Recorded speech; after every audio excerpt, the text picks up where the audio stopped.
Good morning, everybody. Happy Monday. Welcome to The Sweat presented by DraftKings Sportsbook. I'm your host, Jesse Cofield. We're bringing you a little bit of everything today, all right? In the world of golf, we're going to preview the Honda Classic teeing off from PGA National later this week. Tonight's NHL slate, plus what to look forward to on this weekend's slate of college basketball games.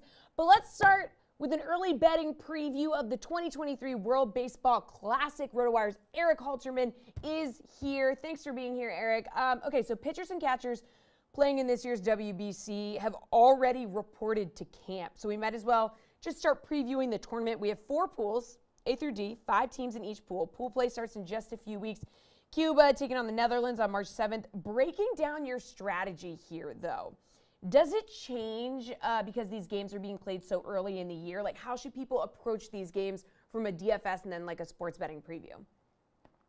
Well, the main thing is that we can't expect starting pitchers in particular to go deep in games at all. Part of that's by rule. Pitchers can't throw more than 65 pitches in the first round, goes up as the tournament goes on. And it's actually, they can throw 95 in the championship round. So you theoretically could see something closer to a true start later in the tournament. But remember, these guys are in spring training mode. They're going to take it seriously. They wanted to go to the tournament and play some competitive games, but they're not going to ruin their entire upcoming seasons by throwing way more pitches than they're ready for. So what that means is if you see a team with a weakness in the rotation, maybe downplay that a bit, because nobody's rotation is going to be out there throwing 6-7 innings. Expect maybe 2 or 3 in the early games. Teams with deep bullpens or deep numbers of completely capable pitchers in the bullpen. Remember, a lot of these rosters aren't going to be major league quality top to bottom, but teams with capable relievers to throw for most innings, that's going to help a lot. Also, just expect more scoring in general. There were 11.3 runs scored per game in the group stage the last tournament 6 years ago. Nearly 3 more runs per game than we saw in MLB last year. Pitchers are just behind the hitters in a lot of cases. And pitchers, again, the best pitchers aren't able to go as deep in the game. So definitely for betting, expect more runs and don't place as much emphasis on the starting pitcher there. Also in DFS, don't place as much emphasis on the starting pitcher. You know, often we care a lot about the platoon advantage in our daily fantasy lineups. But if we know the starters, maybe 0-1s through the order, we can downplay that at least a little bit.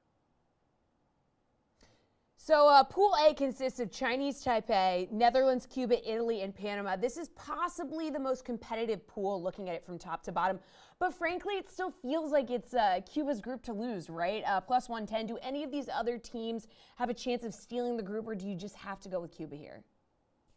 I think it's actually a lot closer than that. The Cuban League isn't necessarily the powerhouse it's been at times in the past.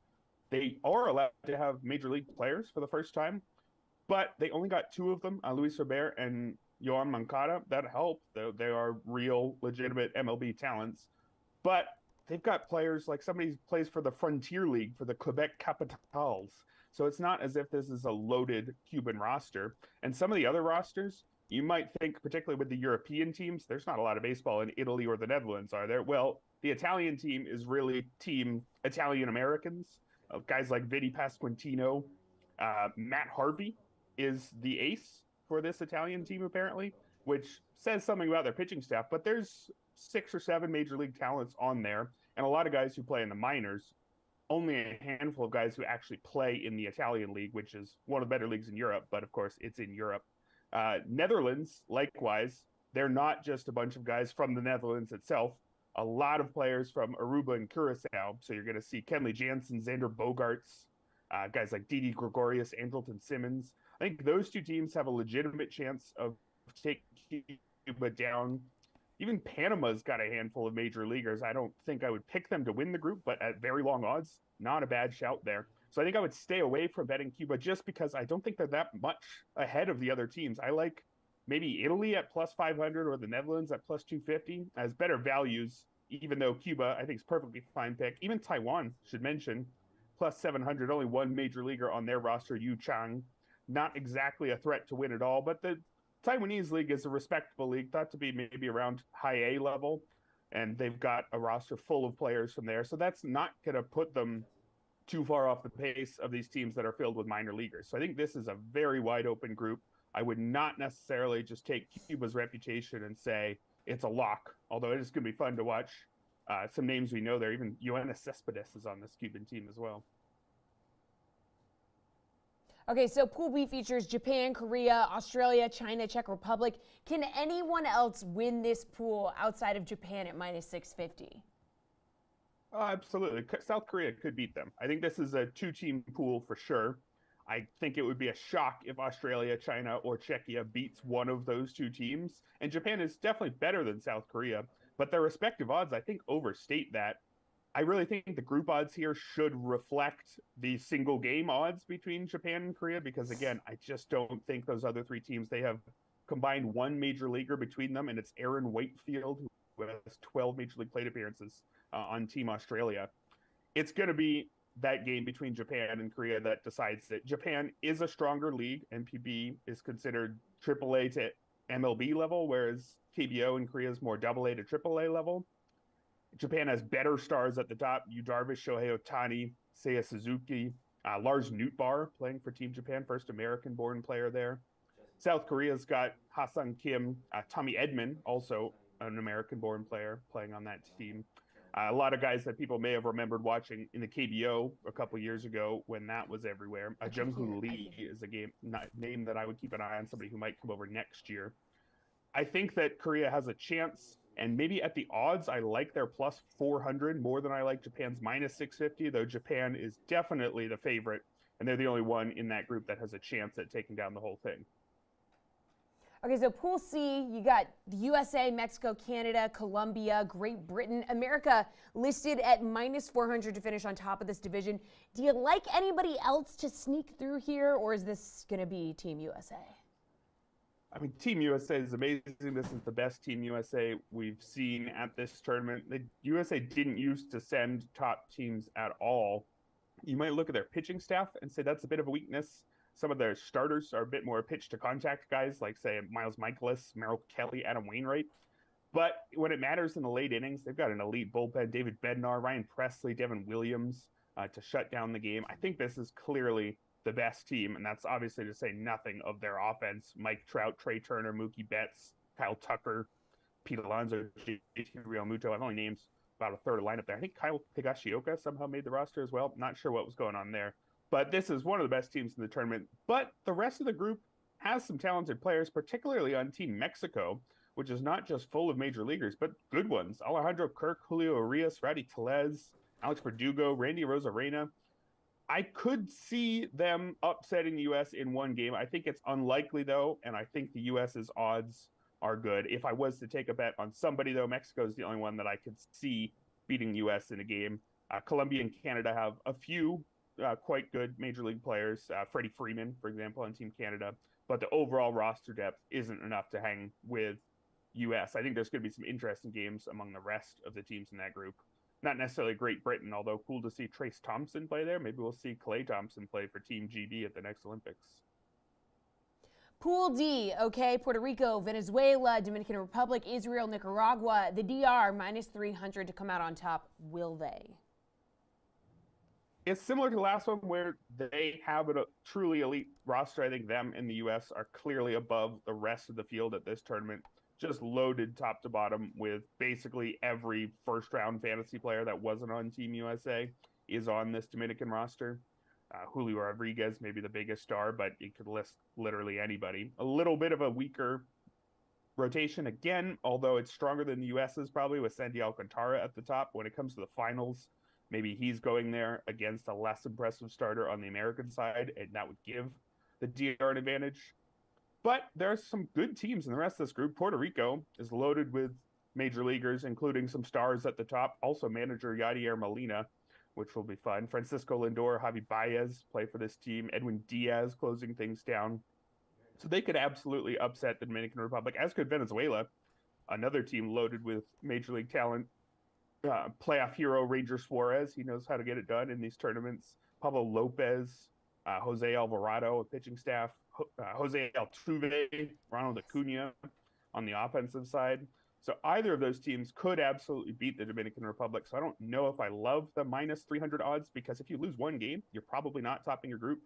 I don't think the odds are amazing, and I maybe look at Venezuela plus 400 as a better deal, even though, again, I think the odds do correctly reflect that the Dominican Republic is the best team in the group.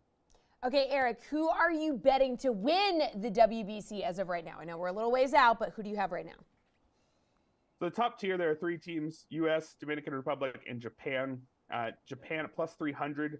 I don't think you're getting quite enough of a deal there. The team always turns up for national tournaments. They're nicknamed Samurai Japan, right? Nobody else has a nickname that cool for their national team, as far as I'm aware. So that leaves, I think, the U.S. as more interesting than the Dominican Republic. I think the teams are pretty equally talented. Maybe you give a slight edge to the Dominican pitching staff, but in a single game situation like a finals, I think the U.S. has the relievers to give them a fair chance. And just because they have a better payout than the Dominican Republic, I like them there. If I was taking a longer shot, Venezuela plus 1,100 or even Mexico plus 2,500, it would surprise me, especially if Mexico took the whole thing down. But those are two teams that, again, don't just have major league talent up and down the roster, but plenty of major league stars.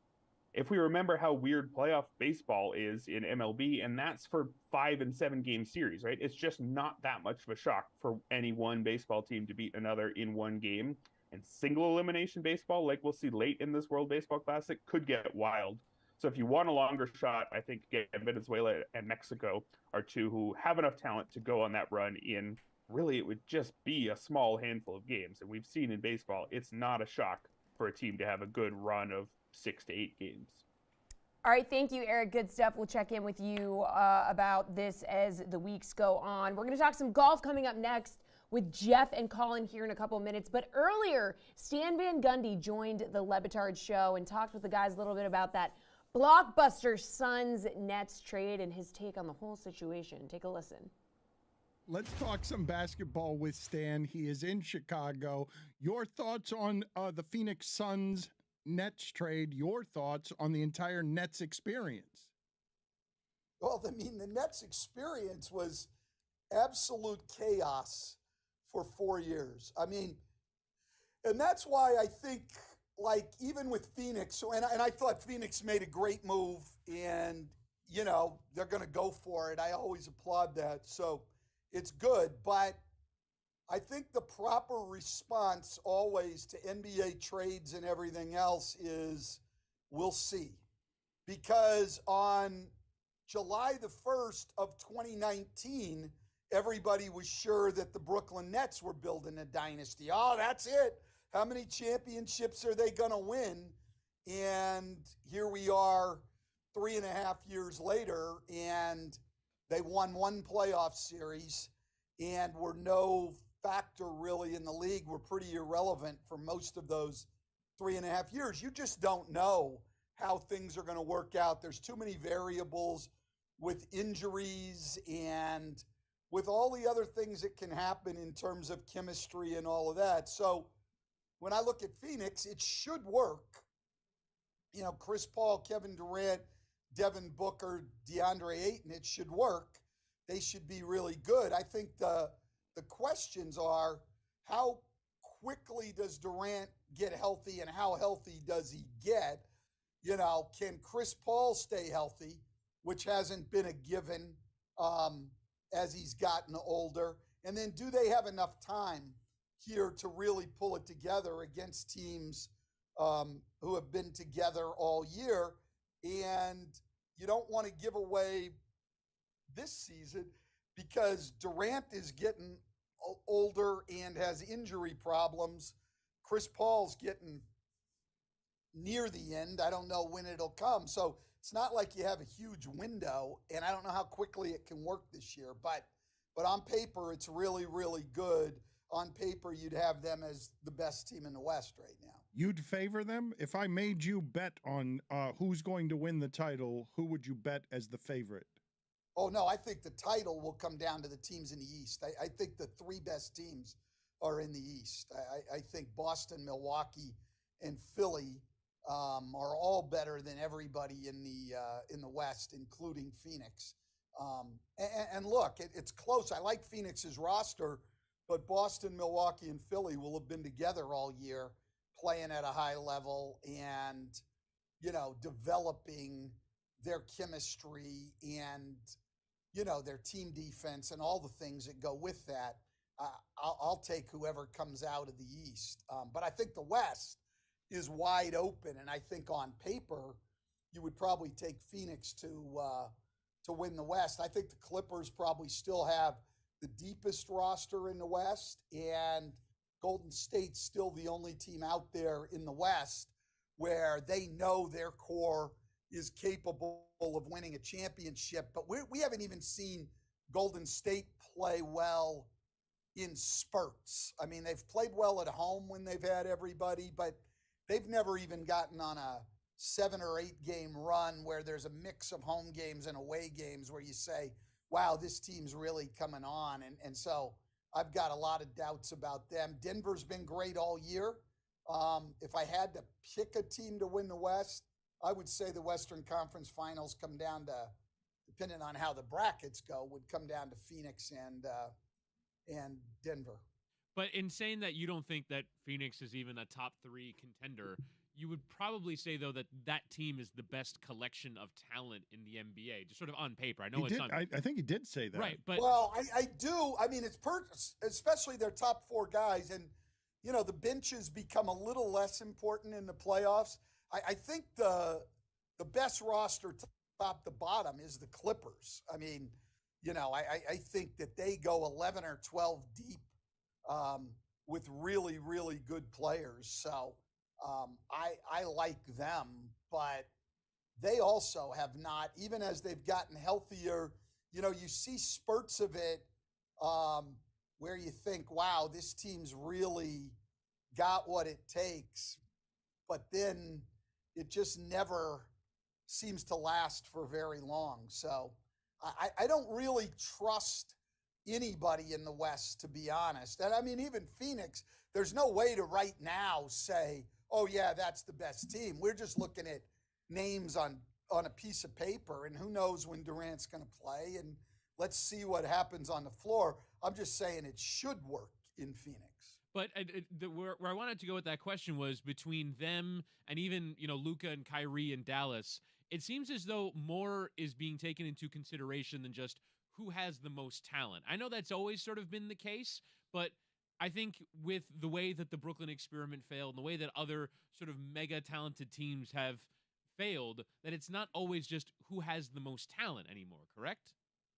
Oh, it's not just that. I mean, but look, the number one thing is talent. I mean, that's certainly the starting point. I mean, you can have all these other great intangibles, they're unselfish and they've got great chemistry and all this. I mean, that's all well and good. I mean, you've got to have the talent to start with. So that leaves you with a fairly short list of teams that are talented enough to win a championship.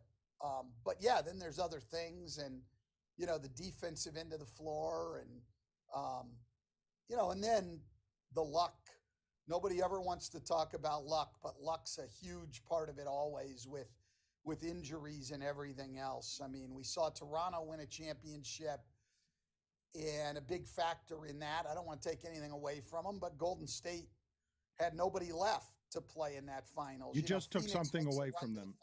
You took something away from them. You don't want to take something away from them, but you did take something away from them. When Phoenix went to the finals and lost to Milwaukee, they're down 2-1 in the first round, and then Anthony Davis, shockingly, went down with an injury. And so they're able to come back on them. Then they get Denver without Murray and Porter in the second round, and then they get the Clippers without Kawhi Leonard in the Western Conference Finals. So, I mean, luck has a lot to do with it. And, people don't want to talk about luck, but we don't know who's going to get lucky here when we hit the playoffs. On paper, do we need to update that phrasing in the digital age? Is it no longer the Phoenix Suns have the best team or the best talent on paper? I'm willing to hear alternatives, but I think on paper is still the best way. But it's not on paper anymore, right? It's not something we're using paper. But like less. on your, it is if you're Stan Van Gundy. Mine's on paper. Mm-hmm. I have the rosters in front of me on paper. So yes, it is for me. All right, after a tremendous West Coast swing, the PGA Tour crosses the country and heads to Palm Beach Gardens, Florida for the Honda Classic. And who's heading here virtually to talk about it? DraftKings contributor Jeff Ulrich and DK Nation's Colin Sherwin. Guys, thanks for being here. So where will the following golfers finish this week at the Honda Classic at PGA National? Let's start with the highest ranked golfer in the field, Sungjae Im. Jeff, where does he finish? Yeah, I mean, look, Sungjae Im's been really consistent. He's obviously the top-ranked golfer in the field this week. At the same time, I mean, yeah, he didn't play that great last week at Riviera. I mean, it looks like he's still searching to kind of round his game into form. I mean, is he the deserving favorite? Absolutely. Do I have a lot of confidence that he's just going to come in here and blow the doors off the field? I don't. This is a very high variance event. All it takes is a couple odd shots, and all of a sudden you've got 2 double bogeys on your cards. So, I think Sungjae is going to be in the mix at some point this week, but I'm going to peg him for a T9. I wish he was coming in a little bit under the radar, as less of a favorite? I do, because I think that would put less pressure on him. The event favorite, this is a really tough one to kind of get over on. We've seen guys do it a couple times, but I'm going to put Sungjae for a decent week, but not the winner. Colin, Jeff has him in the top 10. Do you as well? Yeah, I mean, I think, if you had to flip a coin and pick one side, I'd put him in the top 10 as opposed to not. Look, only 8 of the top 50 in the world are here this week. This is a very light field. I have been to this tournament before. There will be lots of drunk people yelling things on the 16th hole, but not quite waste management, open level of crowd insanity. But this course sets up really well for guys who can control the ball, keep it in the fairway. If you can make some putts, this is definitely going to be a putter's course. It's not necessarily the most challenging or difficult that you'll see on the PGA Tour. You probably see, it's going to take 20-something for sure to win this week. That doesn't really set up for Sungjae's profile real well. But again, this field's so weak, he can certainly go out and win this thing. His last 3 results, T6 at Phoenix, T4 at the Farmers in San Diego, and T18 at the Amex. So, yeah, he can play. And those were much, much, much stronger fields than what he's going to see this week. All right, last year's champion, Colin, Sepp Straka. Let's talk about him. Where do you see him finishing this year? So let me give you Sepp Straka's last 5 results in open field events. And this doesn't count like the Century Tournament of Champions, which you get for winning a tournament, which is what he won last year. So he gets qualified for a short field event like that. These are his last 5 results. Cut. Yeah, no, I'm not taking this guy. We don't want any of this. He's just playing bad golf right now. This happens. You're going to go through stretches where he don't play real well, but he's been cut 3 times in the United States and 2 times on the European Tour. So if you're not making cuts, I don't really like you to win, just even at a course you might love, at a place that you might think is beautiful, that really sits your eye really well. If you're playing this bad, I can't bet on you. No shot. Get out. Just run away from Sepp Straka. Jeff, running away from him at plus 3,500? Plus 3,500. I'm not running. I'm sprinting. I'm getting in my DeLorean and hoping like I can go back in time to bet him this time last year. Not this year though. 68 in this field in approach stats. That's not very good considering the weakness of this field. He rode a hot putter all of 2022. He's just been bad at basically everything though of late. Actually, the one good thing he has still done okay is putt, but other than that, it's been really, really a struggle for him. It's a streaky player anyways. Even before his win, he'd go multiple events with missed cuts. He'd pop up every now and then with a good result. And he does have like a pretty solid game when everything's running and tuned and stuff like that. But that is not the case right now. Expecting a quick bounce back here is a little foolhardy, I think. He's an easy miscut candidate for me this week. All right, what about Billy Horschel, Jeff? What do we think about him? Horschel's a little bit interesting. I'm definitely would not be betting him this week. He's going through some swing changes. He's implemented it on the West Coast. He's looked okay. He shot a really low round. I think it was at the Tournament of Champions, but he's also missed a couple cuts, and his best finish after that has been like a T32 or something. Missed the cut last week. Look, Billy Horschel's in his home state of Florida here. I think that's probably going to get him back in terms of just feeling a little bit more comfortable around these courses. But we're also playing PGA National where if you don't trust your swing 100%, you're in the water. You're in the drink. You're in bunkers. It's not good. I think Billy Horschel is a veteran. He's savvy enough that he's going to make the cut. But I'm not going to peg him for anything big here. I'm going to say T29, probably just like another T30, T25 kind of result. Until Billy Horschel really starts to show a little bit more consistency. Not really a player that I feel like you need to pay up for at all. Colin, do you agree? I do, but we do have to point out that Horschel Go Gators is a Florida guy and does play really well for some reason in this state. I don't know if it's the weather or the humidity that doesn't really bother him like the rest of us, if he's just sort of used to it all, or is used to Florida golf, which is certainly different because it's all elevated. It's all elevated greens, and sometimes if you're playing across the country a lot, you don't get used to the elevated greens that you would normally see here in Florida, and it does require a slightly different skill set, but. Yeah, T2 with the Arnold Palmer last year. This guy plays well in the state, but otherwise, I'm certainly not running towards him. He's not certainly in form right now. But again, this is a soft field. If he popped up and jumped into a top 20 or even a top 10 this week, I wouldn't be stunned. But I wouldn't be betting him at anything to win, but maybe like a top 10, top 20, depending on what that price is. When those come out later this week, I might take a flyer. Colin, what do you think about Shane Lowry? How are you looking at where he might finish? So with Lowry, he's certainly the second best player in this field this week. I think he is right now. I'm checking. Yeah, he's number 20 in the OWGR. The only guy ahead of him is Im at 18, but he's missed his last two cuts. Cut in Phoenix, cut at the Dubai Desert Classic, and you're getting cut in Europe. That's not a good sign. They're not as good over there. And if you're getting cut there, it's not great. I don't think he's just playing real good golf right now. Since his PGA Championship, he's actually really been scrambling and struggling a little bit. This course certainly doesn't, it sets up okay for his game, but if you're anywhere just a little bit off, like Jeff said, you're going to be in the water. You're going to be in some places that you don't want to be. There's some, big greenside or fairway bunkers here that are going to be a problem. So I would stay away here. I don't think Lowry's a bettable candidate this week, but I do think he gets it turned around at some point this season and starts to become a better player. Yeah, we're hearing a lot about the bear trap this week, Jeff. What do you think? I mean, I would differ from Colin here. I prefer Lowry at plus 1,200 over Sanjay. It's close. I mean, both of these guys are the clear class of the field. If you want to bet Sanjay, that's fine over Lowry. I mean, I don't think there's a huge difference. But Lowry gained 4.8 strokes ball striking alone at the Genesis last week. He wasn't good before that. That's true. He definitely struggled to start the year. Colin's dead on with that. But I mean, he showed something last week at Riviera making the cut. He was runner-up at this event last season as well. He's played the Honda Classic pretty much every season for the past 5 years, and he's made the cut here. He's had his issues sometimes with the bear trap, but again, runner-up finish last season. This is still a player searching for kind of his, as Colin alluded to, his the next win to that major Open Championship that he won in 2019. I think he can come in to a field like this and potentially win. We have seen players at the top of the board win this event. Ricky did it one year. I think it was 2017. Rory won here as the favorite. It could happen. If I was looking at the top of the board, like I said, I would prefer plus 1,200 on Shane Lowry over taking a sub plus 1,000 number on Sanjay, plus 800, whatever he's at right now. So Lowry to me is, again, there's a little bit of risk with all the top players this week, but I like the way he played last week. I think if the putter gets turned around, he's got a real shot to win here. Again, was runner-up at this event last season. Clearly likes the setup here because he plays here every season.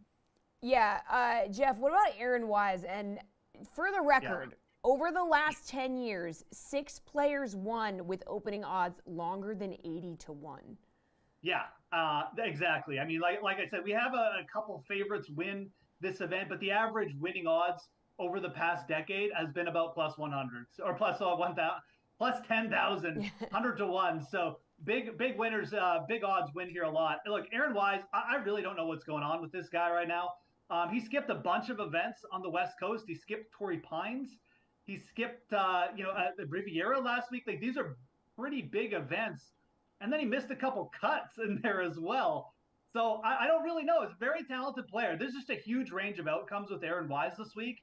Anything from a miscut to a win. He was in contention at this event late in 2021 when dueling with Matt Jones down the stretch. Eventually, a triple bogey took him out of contention, but this player can win against a field like this, absolutely. And I think when you look at the odds that we're getting on Aaron Wise as well, I mean, if he was playing the top of his game, coming in with a couple good results, he'd probably be under plus 2,000. So there's a little bit of interest here for me. I would prefer to get a bigger number on him, so I'm more of a wait and see. But I'm going to peg him for a T15. Like I said, huge range of outcomes here. I don't really know what's going on with him. He hasn't played much on the West Coast, but the talent is there. Certainly to take advantage of this field with Aaron Wise. All right, Colin, what are you doing here? Yeah, I'm a fade as well, but I for a lot of the reasons Jeff said, missing 2 cuts on the West Coast swing and not even playing all the events, like that is certainly unusual for a guy who doesn't have a win and doesn't have card status even secured. So, yeah, this seems like a stay away for me. He certainly plays well in certain spots.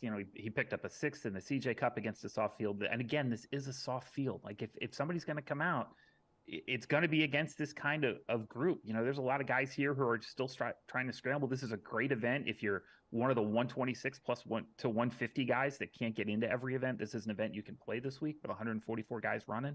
But I just don't see him as a factor this week. And, for me, betting this tournament, either like take top of the board. I think Sanjay, there might be some value on Sanjay, even though he's starting to come back a little bit.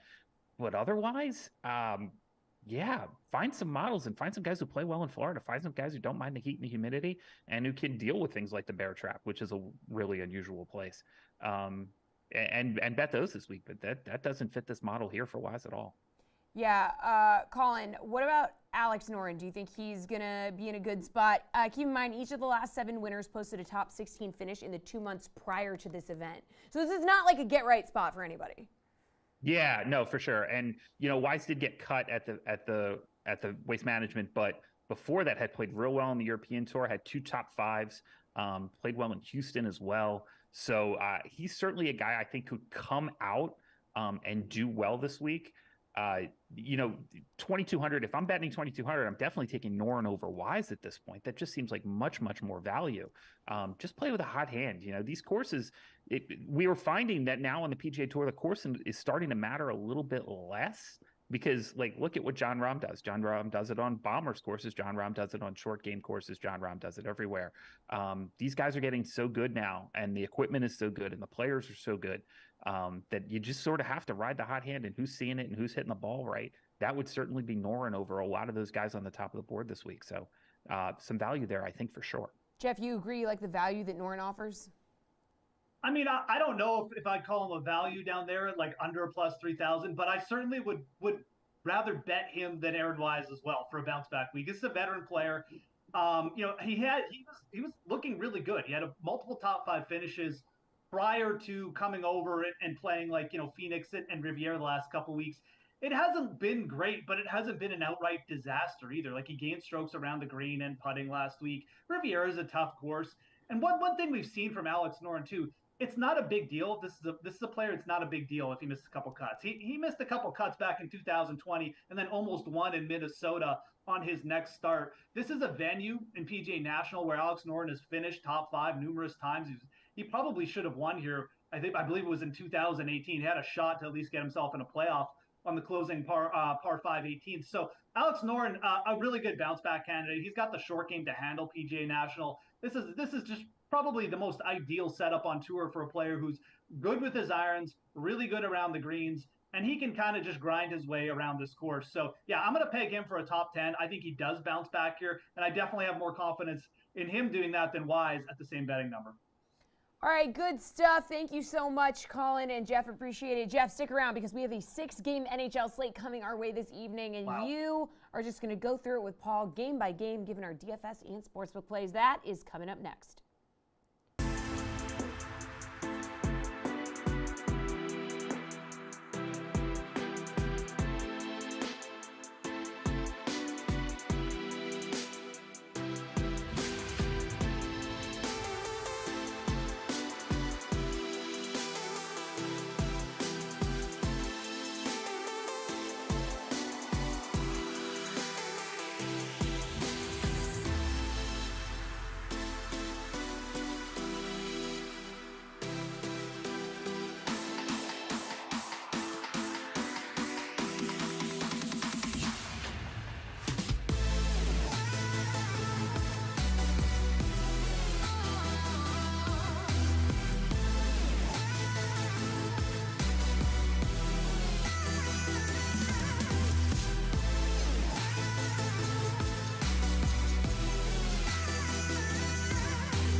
Welcome back to the Sweat presented by DraftKings. I'm Jesse Cofield. It is time for NHL Breakaway. So 6-game slate coming our way this evening. DraftKings contributors Jeff Ulrich and RotoWire's Paul Bruno are here to break it down for us. So fellas, we're going to go through, and I'm just going to have you give like a DFS and then a sportsbook play for each game. We'll just roll through game by game. So let's start Senators at Bruins. Jeff, what is your DFS play for this one? DFS, look, I think there's going to be a lot of goals in this game, so I think you can look up and down the lineup for some value. I think Pavel Zacha at 3,800 is an excellent play. I mean, this is just a player who kind of does a little bit of everything, has always been that kind of player since he's entered the NHL, and especially for the Bruins, obviously having a deep team, but they use him in a lot of different situations. He's got 4 goals in his last 5 games. The Bruins offense has been really coming on. I think at 3,800, again, you're looking for a little bit of value on this slate. Zacha is a perfect target, especially with Ottawa potentially starting a 4-string goalie tonight.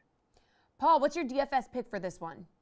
I don't know how you avoid Tim Stützle, and I won't. I'm going to take him for $6,800. The guy's on fire of late. 5 goals and 6 helpers in his last 6 games, powered by Tkachuk and now Giroux on a loaded top line, so that's the play for me. All right, in this same game, Paul, what about your sportsbook play? Well, I might surprise Jeff with this call, maybe you guys too. The Sens won their last game in Boston. In fact, they're 2-0 against the Bruins this season, and I don't think this is a fluke because they have a pack of fast and physical forwards that match up very well against Boston Club. I'll take the visitors in an upset win, taking the plus 265 on the money line tonight. All right, Jeff, where are you going in this one for your sportsbook play? I'm not going to be as bold as Paul. The Bruins offense did start to pick up the last couple games, but I mean the Senators.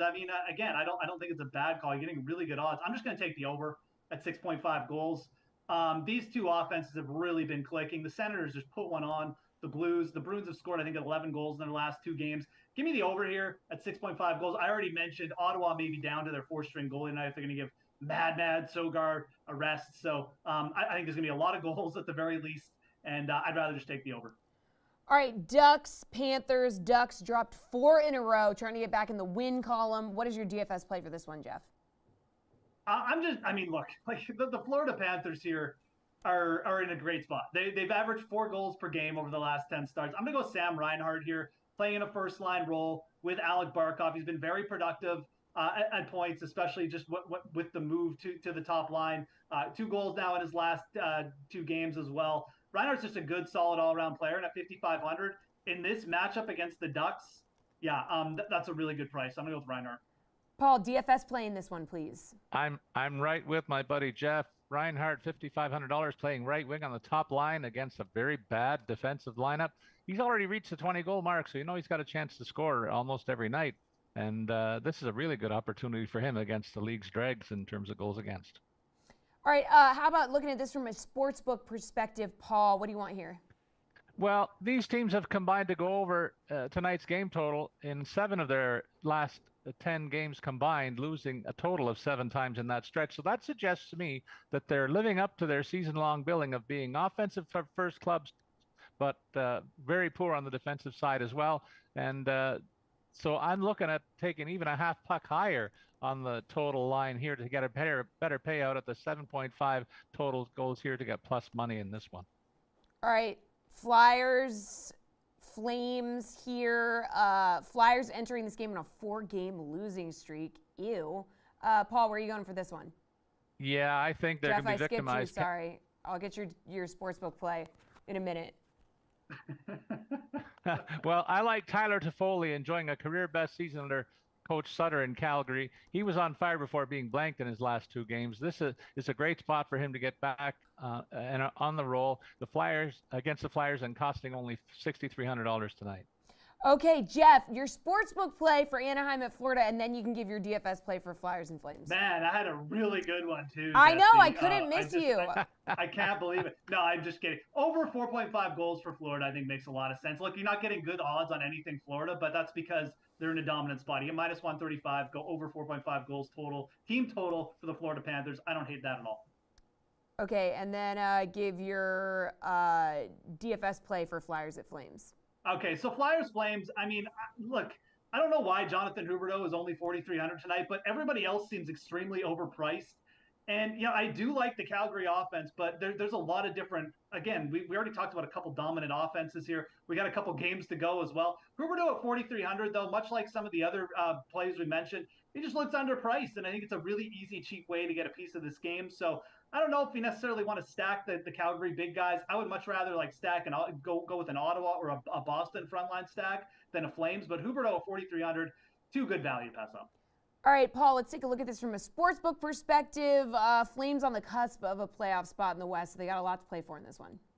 We've covered the fact that Philadelphia's floundering of late on that 4-game slide, and they've been outscored 18-8 in that stretch, while the Flames are back on the fringe of playoff contention with a 5-3-10 record in their last 10 starts, despite some middling goaltending of late.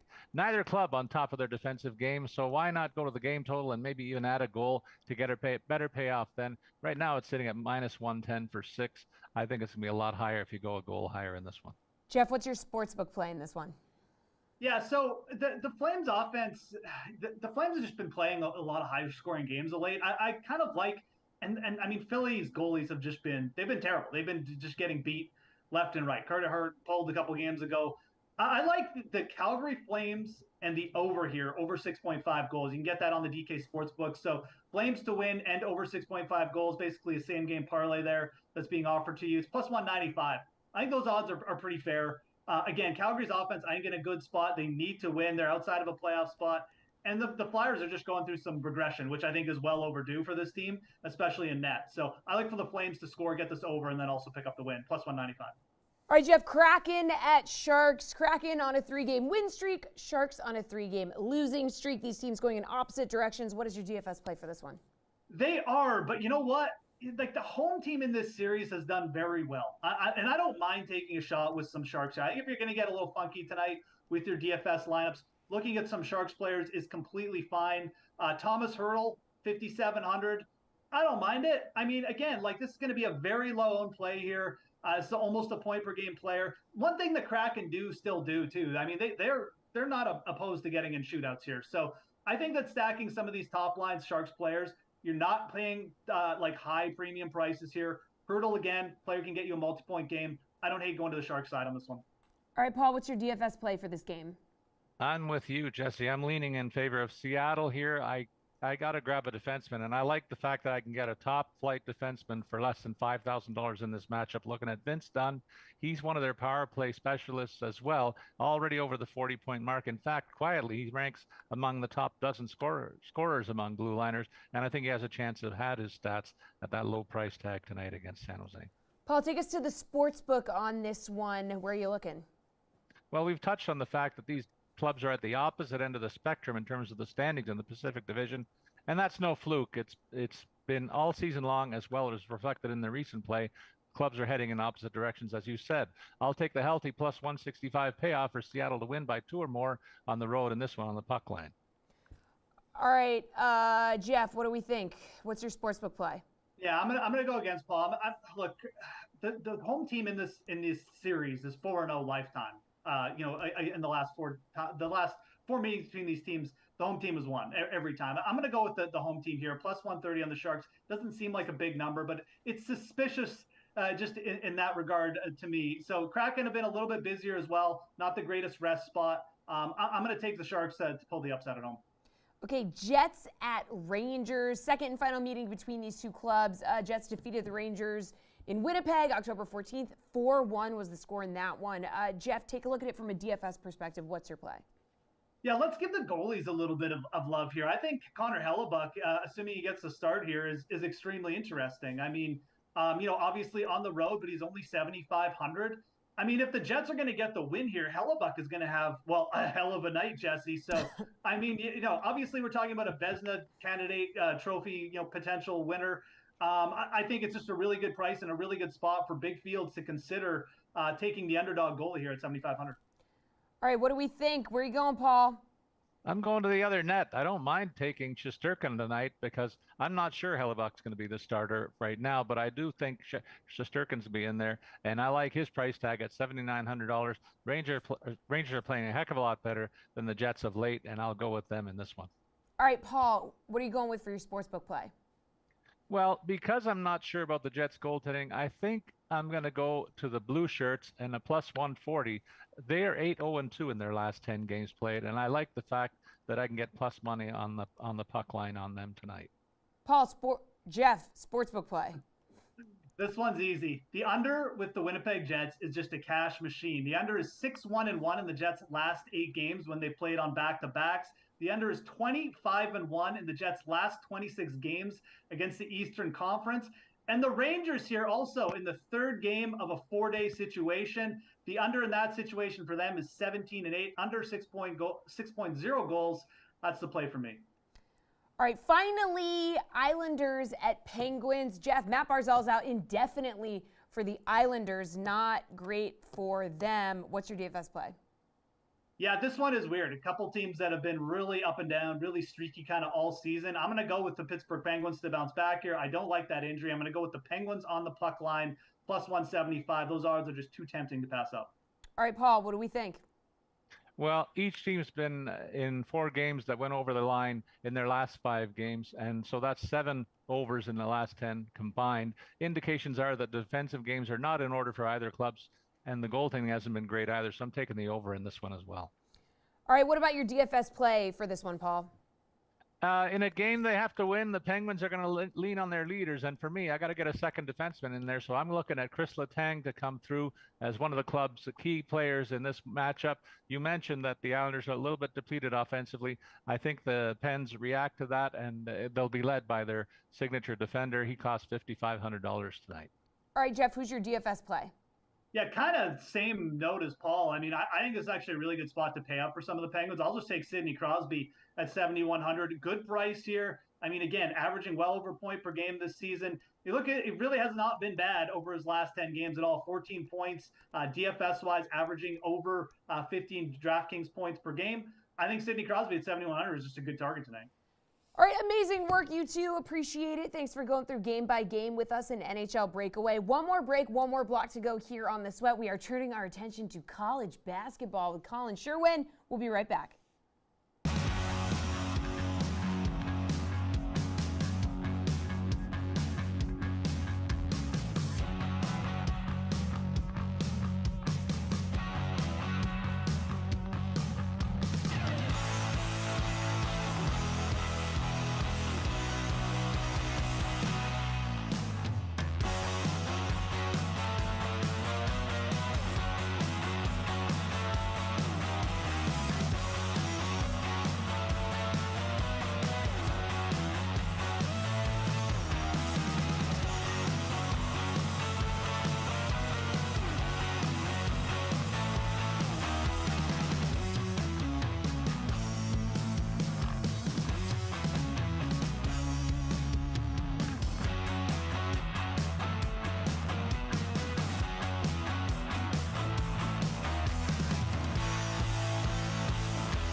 Welcome back to The Sweat, and welcome back to DK Nation's Colin Sherwin, who is here now after talking golf to talk college basketball. And you are very excited about tonight's games. Obviously, we've got some stuff this weekend, but like a really hot Monday night, okay? Big 12 matchup between 5th-ranked Kansas, 22-ranked TCU. What's your play in this one?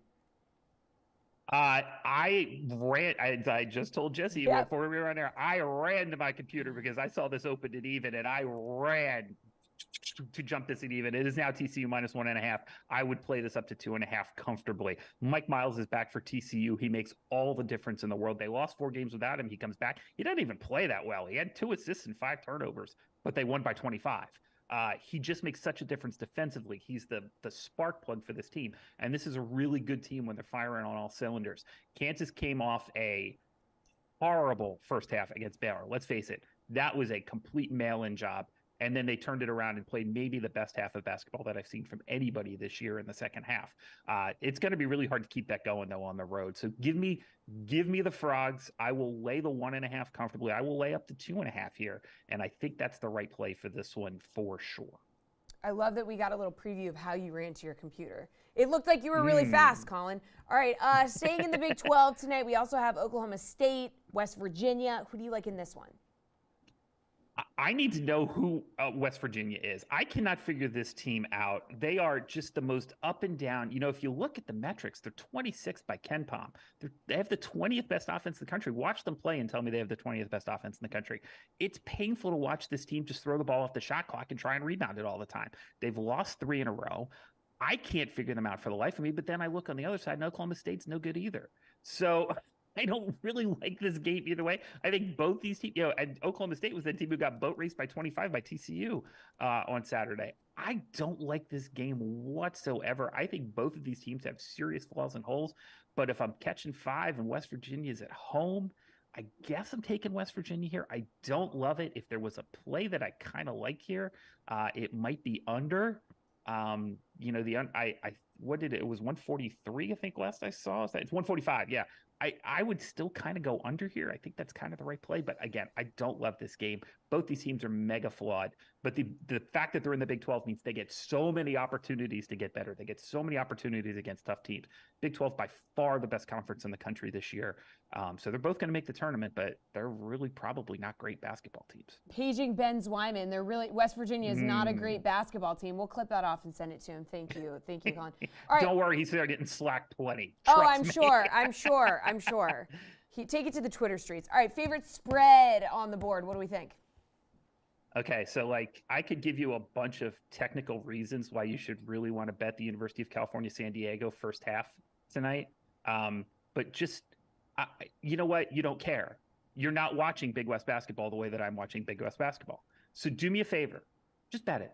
Just take UC. It's gonna be UC San Diego +5 probably first half, maybe +5.5. Just bet it. It's the best bet in sports. It lost last time out, but they were on the road. And this, I get it. UC San Diego in the first half has run at about 85% this season. So just, coming off the loss, they're going to figure it out. They're going to get better in the first half.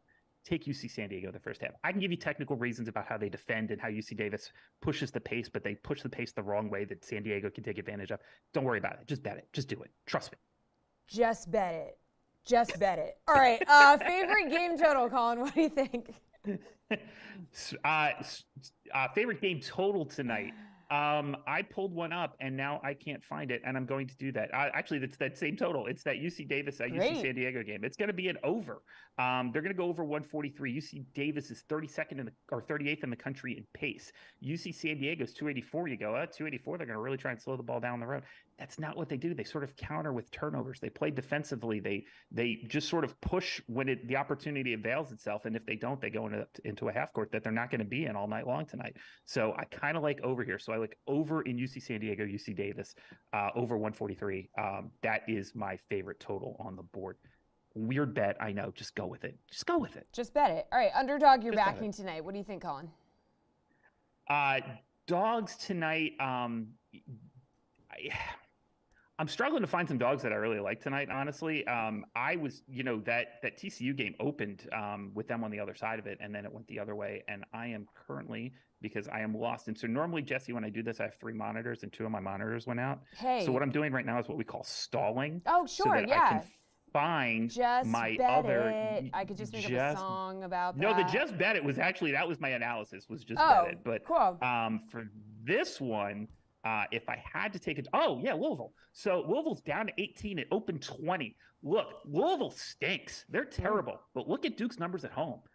This is a young Duke team with Filipowski and guys like that who are going to be good, but aren't very good right now. And they don't play real well at home against teams that they're supposed to smother.